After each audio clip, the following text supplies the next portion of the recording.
देश की राजनीति में इस वक्त कांग्रेस के तेज तर्रार राष्ट्रीय प्रवक्ता पवन खेड़ा का एक बहुत बड़ा प्रमोशन होने जा रहा है। क्या असम के मुख्यमंत्री के साथ सीधे टकराने वाले पवन खेड़ा को कांग्रेस इस बार राज्यसभा भेजने की पूरी तैयारी कर चुकी है?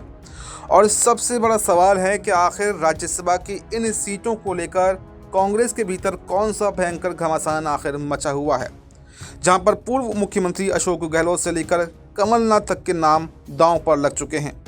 जी हां, देश में एक बार फिर से उच्च सदन यानी कि राज्यसभा का चुनावी बिगुल पूरी तरह से बच चुका है। चुनाव आयोग ने देश के 10 राज्यों की 24 नियमित सीटों और 2 उपचुनाव वाली सीटों समेत कुल 26 राज्यसभा सीटों के लिए तारीखों का ऐलान कर दिया है। आगामी 18 जून को होने जा रहे ये चुनाव देश की सियासत और ख़ासकर कांग्रेस पार्टी के भविष्य के लिए बेहद अहम भी माने जा रहे हैं। इस पूरे चुनाव में सीटों के गणित से भी ज़्यादा दिलचस्प ये देखना है कि कांग्रेस के कौन कौन से दिग्गज नेता इस वक्त टिकट की रेस में सबसे आगे खड़े हुए हैं और कौन कौन एक दूसरे के आमने सामने हैं। सबसे पहले बात करते हैं राजस्थान की, जहां पर 3 सीटों पर चुनाव होने हैं और कांग्रेस अपने आंकड़ों के दम पर आसानी से एक सीट जीत सकती है। इस एकमात्र सीट के लिए पूर्व मुख्यमंत्री अशोक गहलोत का नाम सबसे आगे चल रहा है, लेकिन यहीं पर एक बड़ा सियासी पेंच फंस गया है।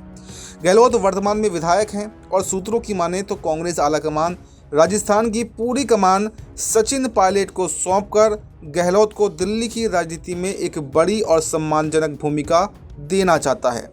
मगर जादूगर कहे जाने वाले गहलोत को राजस्थान छोड़ने के लिए राजी करना ये बिल्कुल भी आसान नहीं है। इसी खींचतान के बीच में राजस्थान से ही ताल्लुक़ रखने वाले कांग्रेस के मुखर नेता पवन खेड़ा का नाम भी तेज़ी से इस रेस में आगे आया है। पार्टी के भीतर का एक बड़ा धड़ा उनकी पैरवी कर रहा है, क्योंकि स्थानीय होने के नाते उन पर बाहरी होने का ठप्पा भी नहीं लगेगा और वो संसद में सरकार को मजबूती से घेर सकते हैं, कांग्रेस की बातों को प्रमुखता से उठा सकते हैं।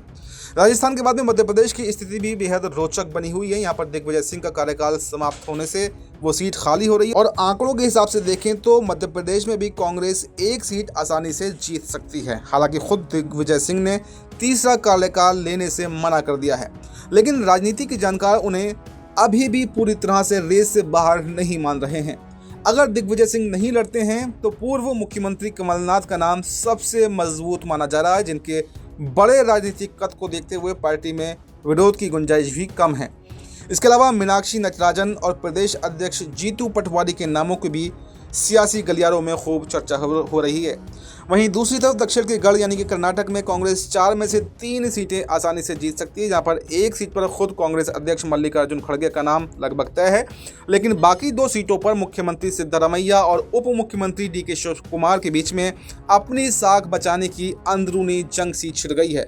शिवकुमार अपने भाई डीके सुरेश को दिल्ली भेजना चाहते हैं तो सिद्धरामैया अपनी पसंद के समर्थक को राज्यसभा की दहलीज पार कराने की कोशिश में जुटे हुए हैं। यानी कर्नाटक में तो अभी आपस में ही कांग्रेस के समर्थक जो हैं वो भिड़ रहे हैं। डीके शिवकुमार हों, सिद्धरामैया हों, ये आपस में ही जो है खींचतानी चल रही है। लेकिन अगर राजस्थान की बात करें तो राजस्थान में या तो अशोक गहलोत हैं या फिर पवन खेड़ा हैं, और अशोक गहलोत को राज्यसभा लाने में मशक्कत कांग्रेस को करनी पड़ रही है, क्योंकि अशोक गहलोत राज्य को छोड़ने को तैयार नहीं है, बल्कि कांग्रेस चाहती है कि वो राज्य को छोड़ दें। इसके अलावा जो मध्य प्रदेश की बात है, मध्य प्रदेश में सबसे पहले तो दिग्विजय सिंह का पास ही नाम है। अगर दिग्विजय सिंह अपना नाम वापस लेते हैं जैसे उन्होंने कहा है, तो कमलनाथ या फिर जीतू पटवारी का नाम सबसे आगे हो सकता है। इस रिपोर्ट में फिलहाल इतना ही। इस पूरी रिपोर्ट पर आपकी क्या राय है? जो भी राय हो कमेंट बॉक्स में जरूर बताएं। नमस्कार।